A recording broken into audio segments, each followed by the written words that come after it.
লাদাখের কিছু আইকনিক দৃশ্য, কিছু আইকনিক স্পটস, কিছু আইকনিক ফ্রেম রয়েছে। যারা লাদাখ আসেন তাদের ক্ষেত্রে ওগুলো মাস্ট। এমনকি যাদের ঘোরাঘুরিটা লে কেন্দ্রিক বা লে শহরের আশেপাশেই সীমাবদ্ধ থাকে, তাদের ক্ষেত্রেও কিন্তু এই স্পটগুলো must. Ladakh, land of high passes.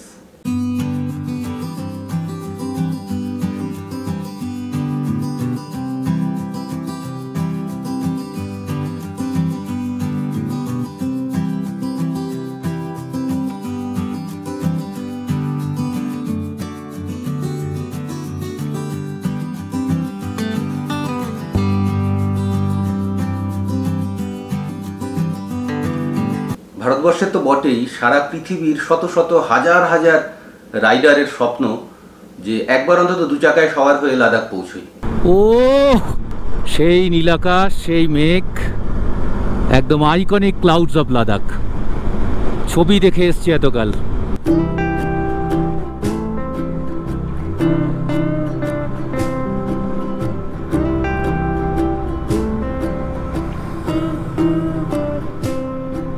শুধু রাইডার নয়, যারা এমনি পাহাড় জঙ্গল ঘুরে বেড়াতে ভালোবাসেন সেই সাধারণ ভ্রমণার্থীদের কাছেও লাদাখ কিন্তু একটা স্বপ্নের দেশ।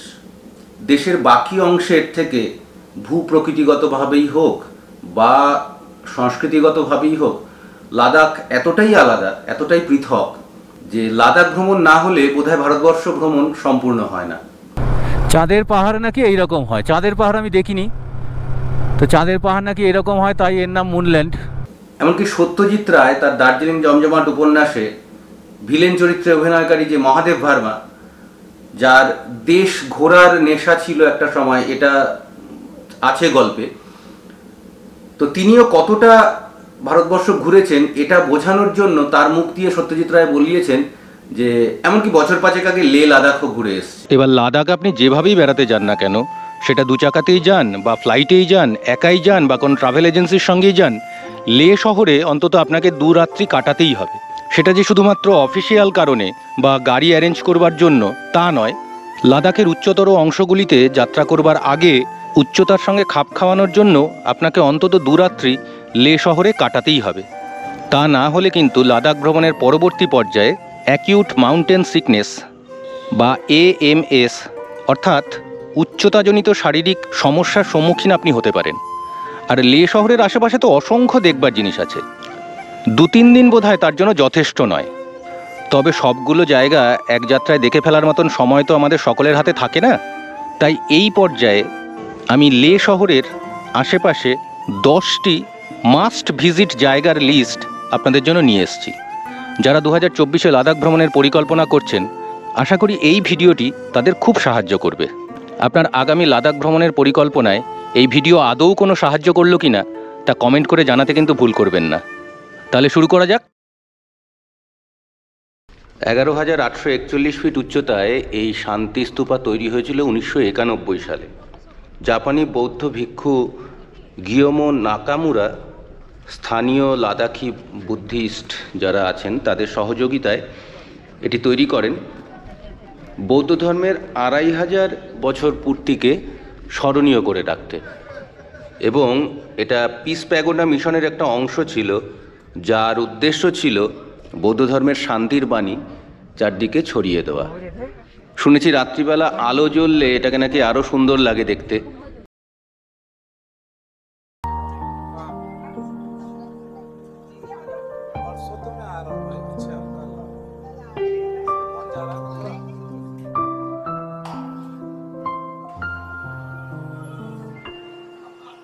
এই স্পিতুক মনাস্ট্রিটা লে কেন্দ্র থেকে প্রায় 8 কিলোমিটার মতন দূরে।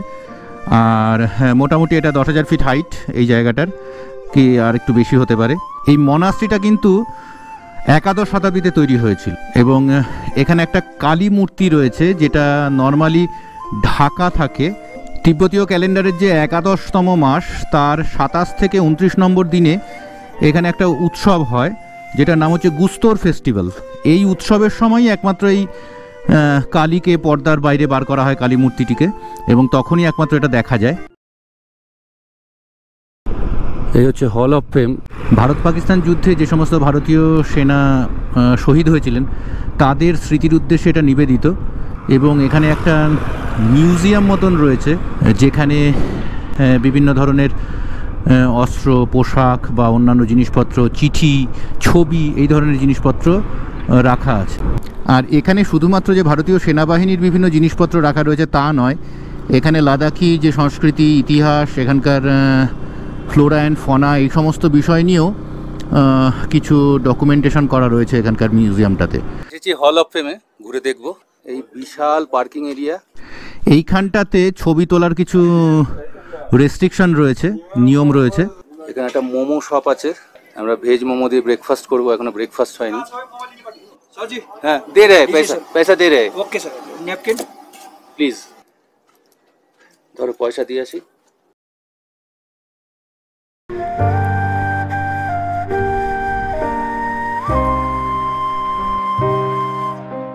লে শহর থেকে এটা মোটামুটি 20 কিলোমিটার মতন দূরে। পঞ্চদশ শতকে এটা তৈরি হয়েছিল। এখানে একটা মৈত্রেয় বুদ্ধর মূর্তি আছে যেটা 49 ফুট লম্বা। চতুর্দশ দলাই লামা যখন এসেছিলেন তখন এটা প্রতিষ্ঠিত হয়েছিল 1970 সালে। সেটা একটা দেখার মতন বিষয়। এখন আমরা লে প্যালেস চলেছি, লে মার্কেটের মধ্যে দিয়ে। ওই যে পিছনে দেখা যাচ্ছে, ওই যে হচ্ছে লে প্যালেস।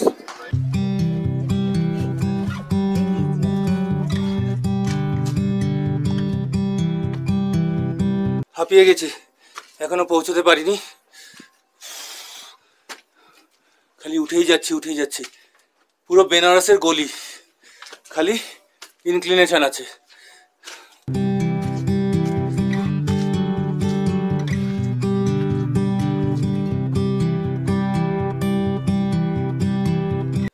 এই যে যেখানে এসে পৌঁছেছি সেখান থেকে লে শহরের একটা সুন্দর দৃশ্য দেখা যাচ্ছে।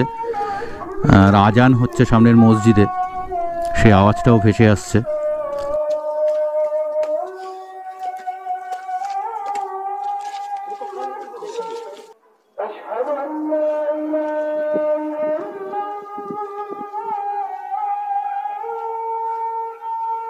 এই লে প্যালেস তৈরি হয়েছিল অষ্টাদশ শতকে। রাজা সেঙ্গে নামগিয়াল এটা তৈরি করেছিলেন, রয়্যাল প্যালেস হিসেবে এটা তৈরি হয়েছিল, এবং রাজা আর তার পরিবার এখানে থাকতেন। এবং এই মুহূর্তে এটা পুরাতত্ত্ব বিভাগের আন্ডারে রয়েছে, পর্যবেক্ষণে রয়েছে। সেই সময় এটা ছিল লের সব থেকে উঁচু বিল্ডিং, ফলে এটা শুধু থাকা নয়, এটা চারদিকে নজর রাখবার জন্য এর একটা ভূমিকা ছিল। এই বিল্ডিংটা 9 তলা, কিন্তু এখন অনেকটা অংশই ভেঙে গেছে। 19বিংশ শতাব্দীতে একটা আক্রমণের ফলে এই প্যালেসের অনেকটা অংশ ধ্বংসপ্রাপ্ত হয়।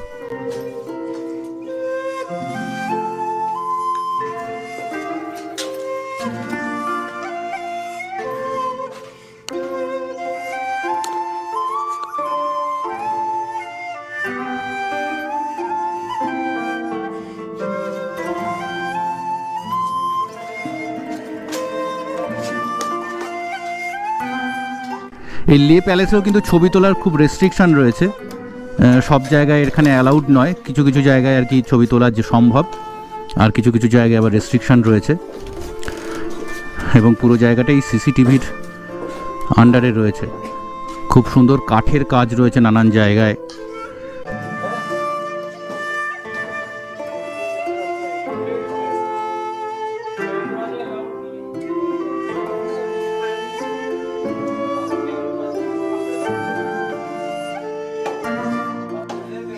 নটা তলার কথা বলছিলাম, এই হচ্ছে 6 নম্বর ফ্লোর, 6th লেভেলে রয়েছি আমরা।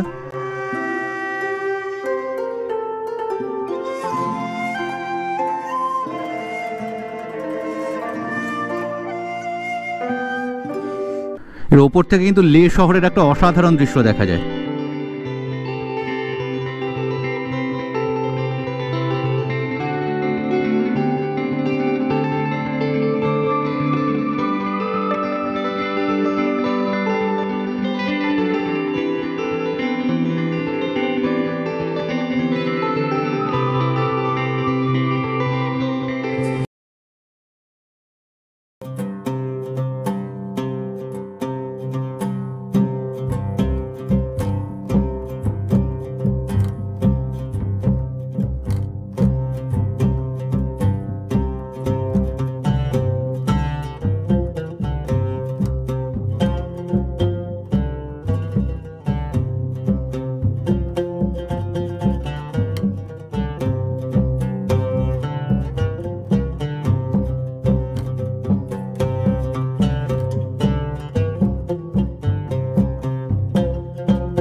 11,000-এর কিছু বেশি ফুট উচ্চতায় এই লামায়ুরুর সঙ্গে অনেক ইতিহাস, অনেক উপকথা জড়িত রয়েছে। চলো তার কিছুটা তোমাদের সঙ্গে শেয়ার করি। লামায়ুরু বিখ্যাত তার লুনার ল্যান্ডস্কেপ বা চাঁদের মতো ভূমিরূপের জন্য। সেই জন্য লামায়ুরুকে মুনল্যান্ডও বলা হয়।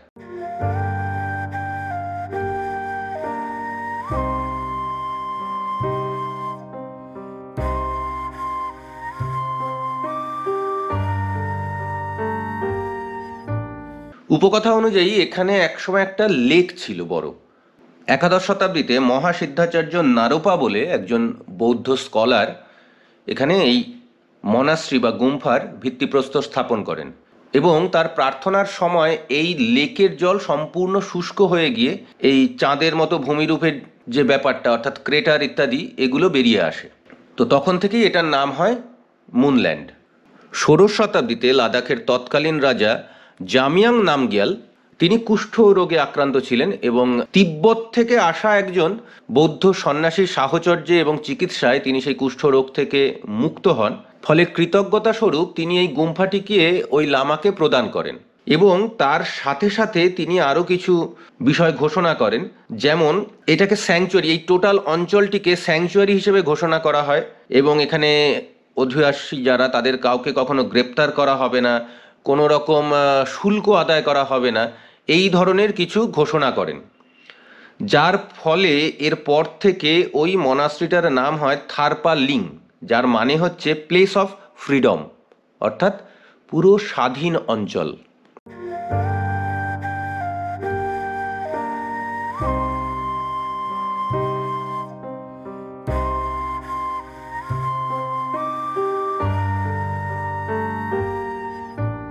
এই লামায়ুরু মনাস্ট্রির প্রধান বার্ষিক যে উৎসব সেটা হচ্ছে ইউরু কাপগিয়াট।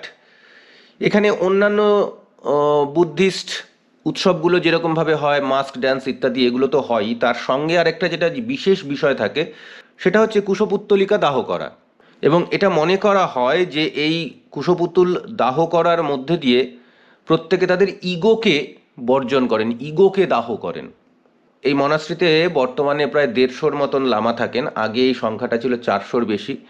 এবং এখানে একটা মেডিসিনাল ল্যাবরেটরি আছে, গবেষণাগার আছে, যেখানে এইখানকার যে যারা সন্ন্যাসী তারা আশেপাশের পাহাড় জঙ্গল থেকে যে সমস্ত ভেষজ উদ্ভিদ সংগ্রহ করেন তার থেকে নানান ধরনের ওষুধ তৈরি করবার একটা বিষয় চলে।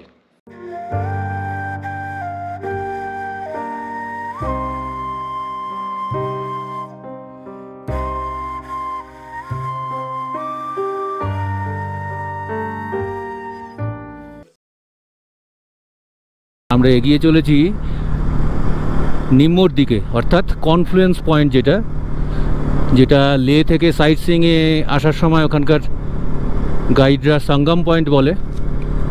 জাস্কার আর ইন্দাস এই দুটো নদীর সঙ্গমস্থল, সেটার দিকে এগিয়ে যাচ্ছি। চলে এসেছি নিম্নর কাছাকাছি, NH1-এ আছি। লে এখান থেকে 37 কিলোমিটার।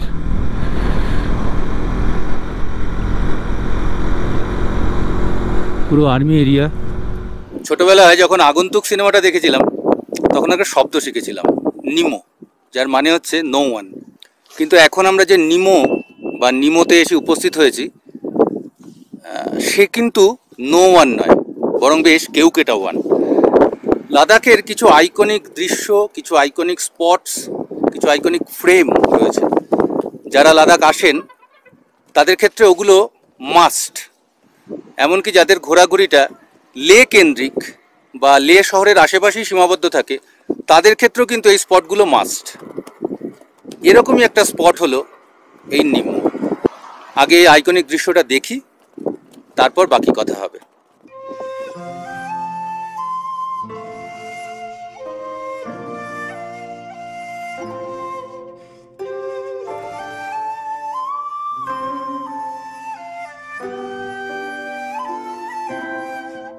এই হচ্ছে নিমো, অর্থাৎ জাস্কার আর ইন্দাসের সঙ্গমস্থল।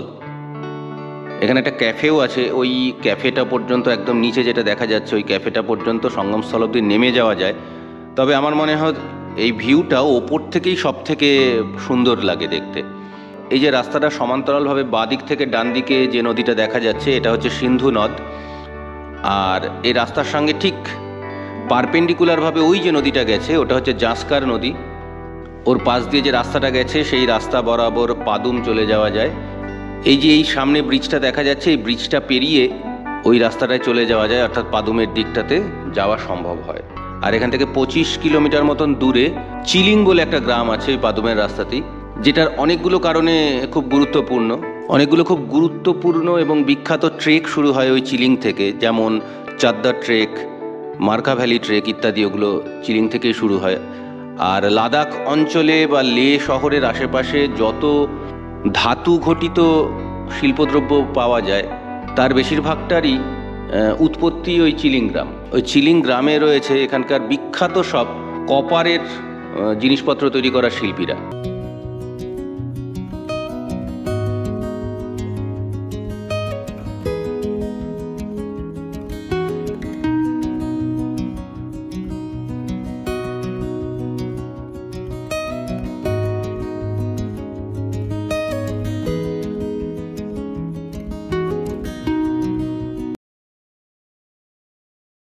মনে করা হয় যে 1515-16 এই রকম সময়টাতে যখন গুরু নানক এই অঞ্চলে এসেছিলেন তখন থেকেই এটা একটা তীর্থক্ষেত্র। তবে 1970-এর দশকের সময় এখানে যখন রাস্তা তৈরির কাজ চলছিল তখন নতুন করে এই অঞ্চলটি আবিষ্কৃত হয় এবং তখনই এই বড় আকারে গুরুদ্বারাটি প্রতিষ্ঠা করা হয়। এর ভেতরে একটা পাথর আছে যার মধ্যে মনে করা হয় যে গুরু নানকের পিঠ, কাঁধ, এই সমস্ত অঙ্গগুলোর ছাপ রয়েছে পাথরটার মধ্যে। এখানে পার্কিংয়ের কোনো অসুবিধা নেই, প্রচুর জায়গা রয়েছে পার্কিংয়ের। সকাল 6টা থেকে সন্ধ্যে 7টা অবধি এটা খোলা থাকে। আর হাতে সময় থাকলে এখানকার লঙ্গর থেকে সুস্বাদু খাবার পাওয়ারও একটা সুযোগ থাকে। ম্যাগনেটিক হিল যেতে যেতে এখানকার একটু গল্প হয়ে যাক। সেটা হলো যে এখানে একটা মিথ আছে